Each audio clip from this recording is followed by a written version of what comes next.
In this daily drop, I'm going to talk about Freedman Group's acquisition of Lectrosonics. So let's go. All right, everyone, here we are back in the barn, or at least I'm in the barn, and today we're going to talk a little bit about the Freedman Group.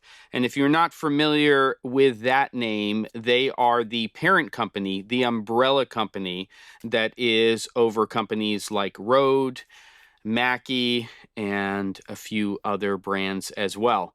So, big news, in my opinion, for the industry because the Freedman Group has acquired Lectrosonics. If you're not familiar with Lectrosonics, they are, in my opinion, one of the top wireless audio companies on the planet. In fact, as a producer, when I'm hiring sound recordists, sound mixers, and we're on set or on location here in the United States, when it comes to wireless transmitter and receiver systems for audio, most of the time it's Lectrosonics. Yes, you'll see Sony UWP systems, you'll see Sennheiser G-Series systems, but Lectrosonics, for the people who are doing this for a living as sound recordists, tend to be the choice amongst them. So kind of a big deal. But what I want to say beyond that is the picture is broader than just the acquisition of Lectrosonics. And like Mackie, it seems like what the Freedman Group is going to do is leave that brand alone, meaning we're still going to be able to buy Lectrosonic products.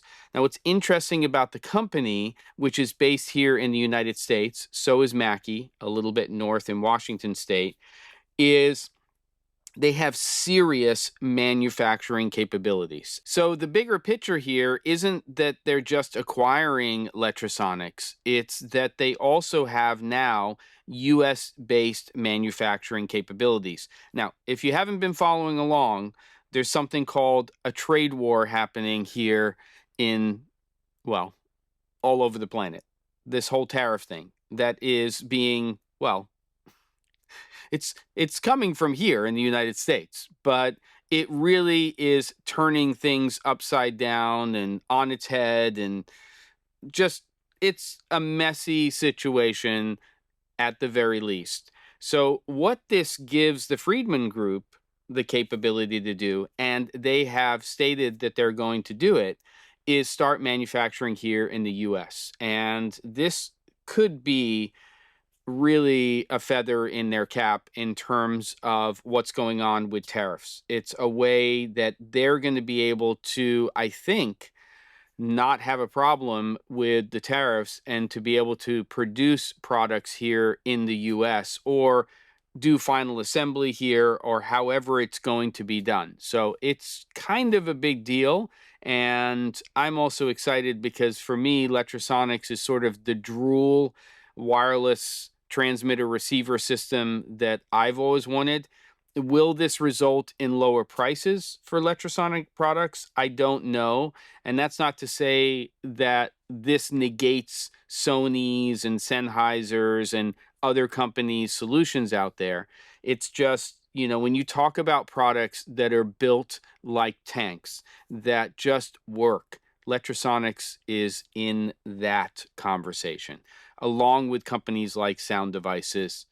Boy, that would be a pretty cool one as well. But there you go. I actually think it's a bigger deal than maybe just acquiring the company. I hope they do keep Lectrosonics as Lectrosonics. It does look like they're going to be doing that. And the team that is making those products right now, designing those products, so on and so forth, is still in place. So I'd love to hear your thoughts on this, especially from the audio world. Curtis, Judd, I'm talking to you. Don't forget to, and I'll see you on the next episode of The Daily Drop.